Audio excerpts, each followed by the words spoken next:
Today at ShopDAP.com, we're going to be talking about nitrous. Too soon, Junior. In this video, we're going to explain how nitrous works, installing it on a car, talking to an expert, and taking it to a dyno.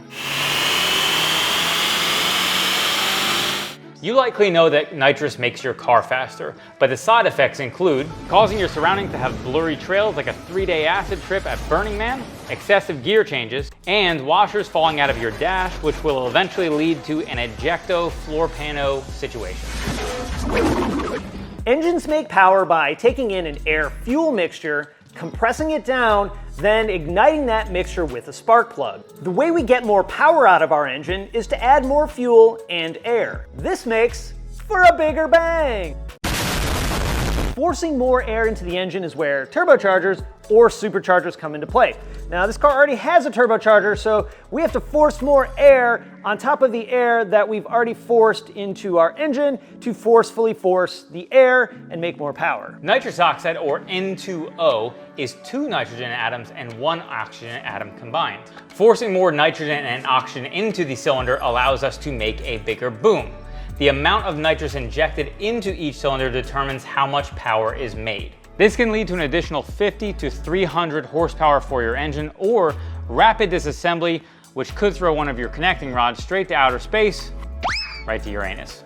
You've likely heard people talk about wet and dry shots of nitrous. On a dry shot of nitrous, you inject only nitrous into the vehicle, and the ECU gets tuned to compensate for the additional fuel needed to keep the vehicle running properly. On a wet shot, you'd inject nitrous and fuel, which would give you the proper air-fuel mixture you need to compensate for the vehicle. If you're not tuning for it, you're gonna wanna run a wet shot into your vehicle. Running a dry shot with no tuning is likely to damage your engine, which is gonna make me ask, What are you? An idiot sandwich. To run the wet shot, you're gonna have one single nozzle for both nitrous and for fuel. In this application, our nitrous solenoid, which controls nitrous, and fuel solenoid, which controls fuel, are built into one housing.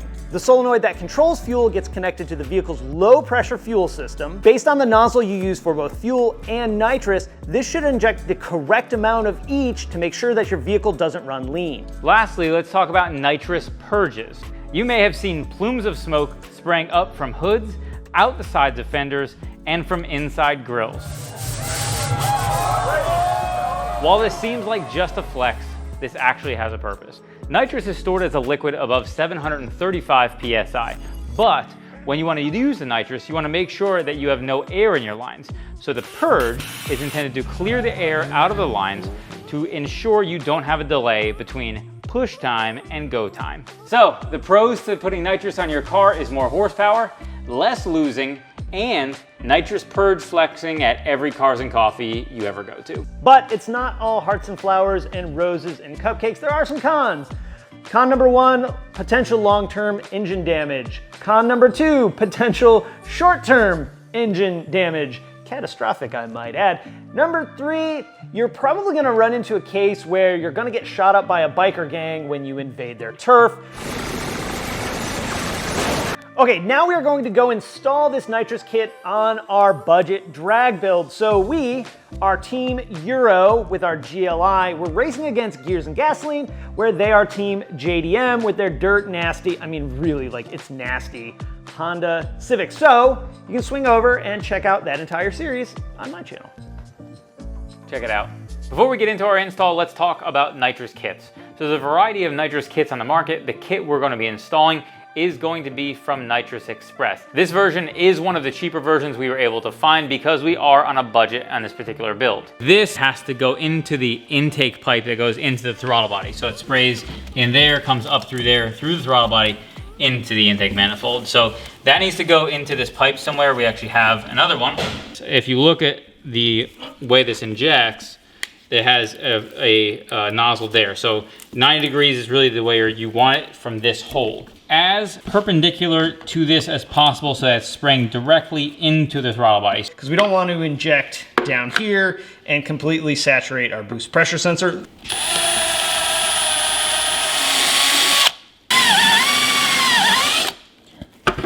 That's a big hole. But like, that's it, dude. I think that'll actually be fine. I actually feel okay about where that is. So what you're looking at here is from inside where the throttle body would be, and that's where our nozzle is right there. We believe this is the best orientation possible for the best spray. Yeah, so 100 shot is 100 horsepower. The size of your nozzle depends on the horsepower estimated it's going to inject. 35 to 150. Okay, so we can do anything up to a 150 shot. We should go straight for 150. I think Charles is nervous about 150. I'm nervous at 100. We have a tune and a turbo upgrade, so we're gonna be, We're at 100 horsepower above the factory anyway. He's saying like, oh no, we're way safe. Like, we're not that safe as he thinks. We're like right on the edge of like, we want to do 100 shot of nitrous. We have on our low pressure side roughly 70 psi. So we're going to need the number 52 jet in the nitrous and the number 27 jet in the gas side. So I'm looking at these very small numbers. And here is 52 right here. There's an NX and then there's a 52. You just got to find the right number. It's actually really, this is a pretty good system that they've devised. There's 28 in case we can't find 27. And then, So those guys sit there. spread those guys As on. we put our hoses on. Touch them real nice. Did the kit come with a nitrous button, Charles? No, so the kit came with a wide open throttle switch meant for a throttle body with a cable that actually has the actuator on it. You could also mount that under the pedal, but we're not going to do that either way because we don't want to be spraying nitrous while we're using launch control or things like that. So I'm going to add a button and just hold it. I mean, this thing only is supposed to go fast one time. Yep. If you were installing a nitrous kit on your car for long term, This is not. this is not what I would do. No. You are gonna have to make custom AN lines. But this, bad, like this is stupid, This obviously. is trash. According to the instructions, we have to run this line outside of the car. So we were originally gonna run it through the firewall based on his plan. And we have nixed that once we read the instructions. Why you read your instructions, kids? Oh. That's some weight reduction there. I see the inside of the frame rail, it looks Yep, like to me. That is definitely a frame rail. Come on, man! That's a heat shield right there. That's a heat shield. There you go. All right, like, stop tapping. Stop tapping, that's my finger there. I see your finger. He's fingering right there. Twist it. Hold on. There you go. There we go. Okay, so we're gonna also get a grommet for this so that we don't, rub it on the body, but we're through. So awesome. Have you ever nitroused anything on a car? No. Okay, when you first saw this nitrous bottle, what was your first impression, size-wise? Is this how big you thought a nitrous bottle would be? No. Same. Dude, I pulled it out of the box. I'm like, holy crap, this is like 3 times bigger than I Dude, thought you it set would it be. beside your fire extinguisher over there, and it's like 8 times the size of it. I expected it to be about that fire extinguisher Yeah, size. which is like a 5-pound bottle size. Yeah.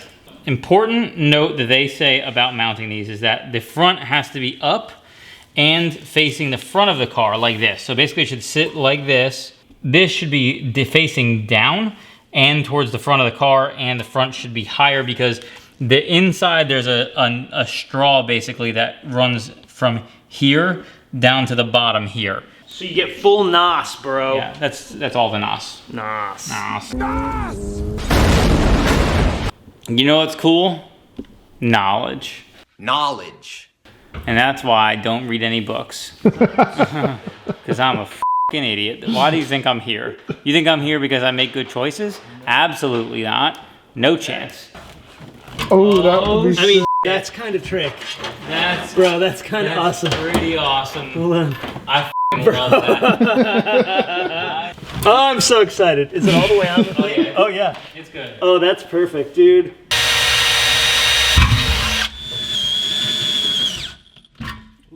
Yes, also. Oh, come on. Come on, Paul.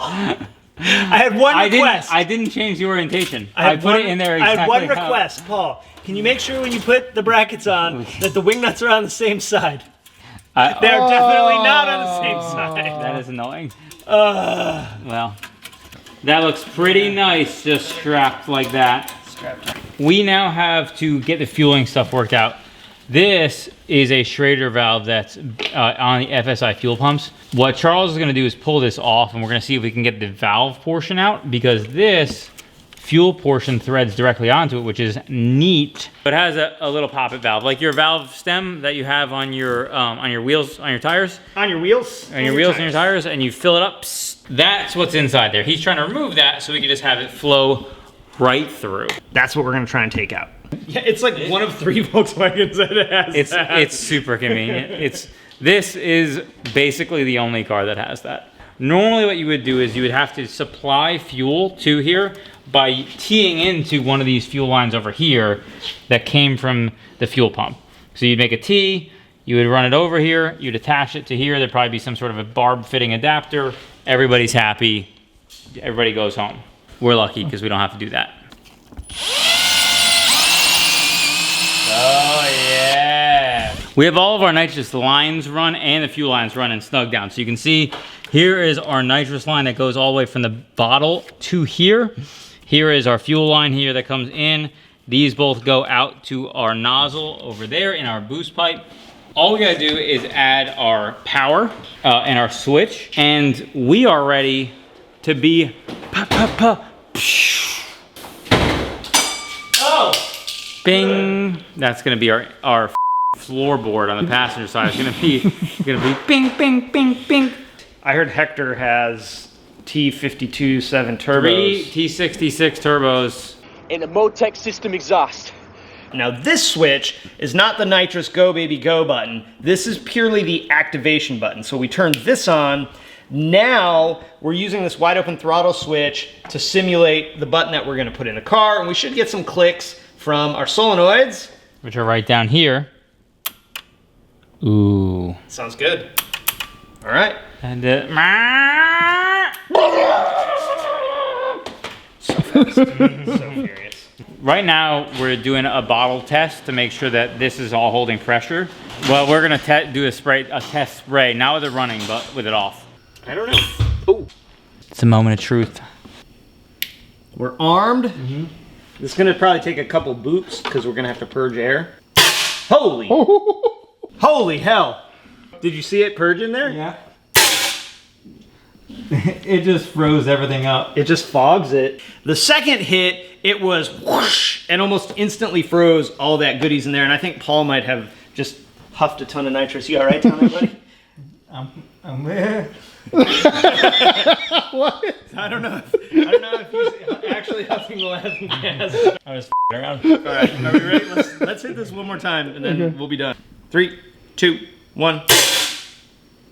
That's pretty cool. Mm-hmm. We've installed nitrous. Yeah, it works. We're gonna, well, we don't know it works. It sprays nitrous. Yeah. We don't know what it's gonna do on the car.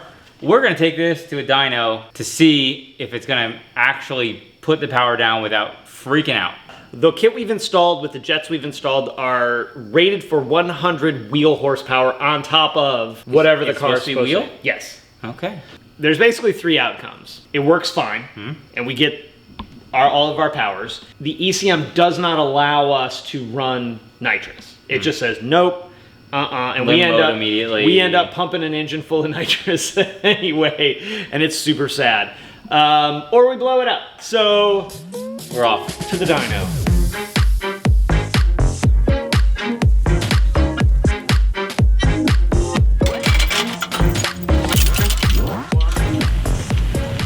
Okay, so we are here at Everything Euro. We just got the car in the dyno, reflect tuning, that's Ian. He does a lot more custom tuning, which is gonna fit the criteria of the nitrous. We are going to attempt to dyno before, and then we're gonna do it with the nitrous after. So this car has obviously mods on it, dyno before, dyno after. Let's see if it explodes. Just for safety, we will have a fire extinguisher to make sure that if we do light this thing on fire. This is a very small fire extinguisher. I'm not sure this is gonna get it done. Ian thinks that this car is potentially gonna blow the engine up immediately because it's not a progressive shot of nitrous, it's just gonna be on off. I don't think it's gonna blow up immediately. I think long term this is not good for this car, but short term, I have a lot of faith in the bottom end of European engines. They tend to be pretty strong.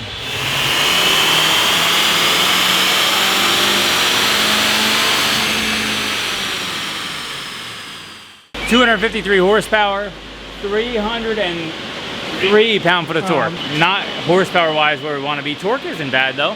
expected. I was thinking 270, 280 coming into today at the wheels horsepower. Our bottle is open. Let's hope it doesn't blow up. Let's hope it doesn't blow up. Moment of truth. Fire extinguisher's ready. I think we're both pretty nervous about this situation. Super nervous. We've no experience with this. This is our first nitrous experience. Here we go. I'm very nervous. Me too.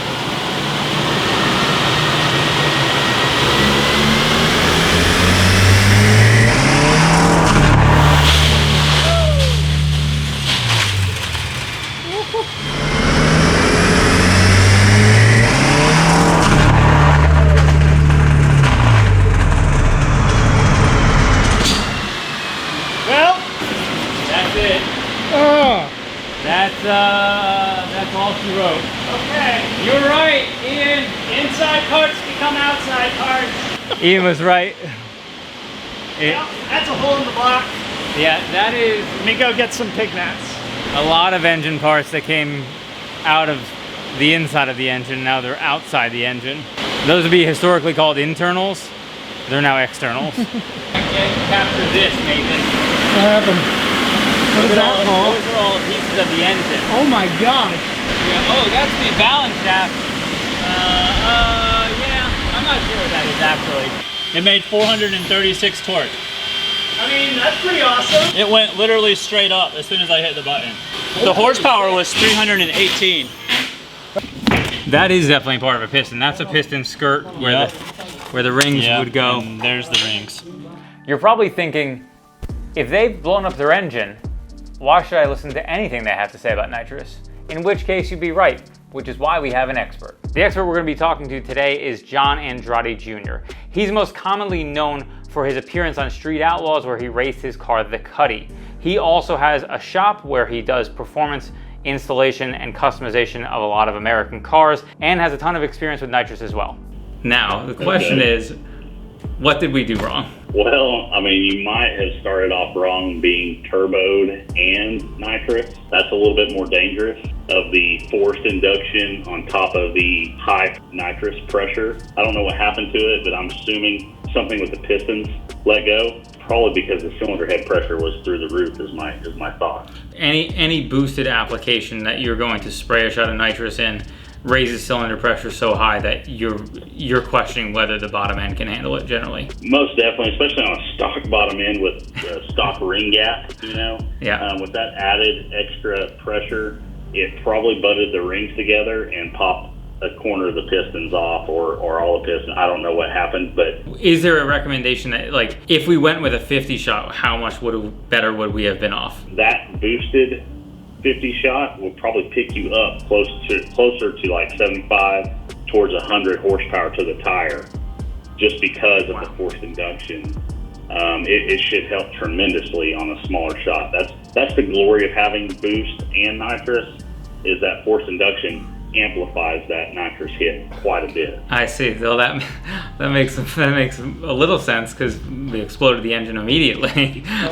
You're probably thinking you should have called the expert before you blew up the engine, not after, in which case you'd be right. But as mentioned earlier, I make terrible life choices. If we would have known that, we probably would have gone with a smaller shot. I'm just gonna say. We also had an engine that was in questionable health because of some of the things we found along the way of the repairs. So, would it have lasted with a 50 shot? Maybe. Should we have done it? Probably. The other thing John and I talked about was fail-safes. Most notably one to control bottle pressure, which would include a warmer and then a regulator. The pressure in the bottle actually correlates directly to the nitrous shot itself. So if it's very hot in the car, the bottle pressure goes up. The size of your nitrous shot actually gets larger as you go, and the air-fuel mixture will not be correct for the jetting. So controlling bottle pressure is important in that circumstance. In addition, on older cars, John mentioned that he uses fail-safes around fuel, so if the fuel pressure drops too low, it cuts off the nitrous system. On newer cars, you would want to run a wideband system. This allows you to control the nitrous much better as far as when it engages, as well as has a wideband oxygen sensor that goes into the exhaust that monitors your air-fuel, and if your air-fuel gets outside of range, your nitrous turns off. These will prevent you from doing exactly what we did, well, Not exactly what we did, because if you still put too big of a shot in your car, it's still gonna blow up. Basically what this all boils down to is putting nitrous on your car is always a risk. There are a lot of fail-safes you can put in place, which we did not, but the reality of why we blew our engine is more about the amount of power we were putting through an engine that was already near its limit than it was the safety of what we were using on the car. So if you were to use a smaller shot and the engine was capable of handling the power, that would be okay. But remember, that has to do with your specific car. So whether it be a Volkswagen or Audi or some other car, the bottom end of the engine usually only has a certain amount of power you can add to it without it having a problem. On that engine, we were already near its limit of about 350 horsepower or so, and we had about 300 and change pound-foot of torque. So the additional power we put through it was just too much for the engine. Thank you so much for watching. If you like this video and were informed by it as much as we were, be sure to give a thumbs up and subscribe for more like it, and let us know if you think we should put this nitrous on another car. We'll take another swing at it.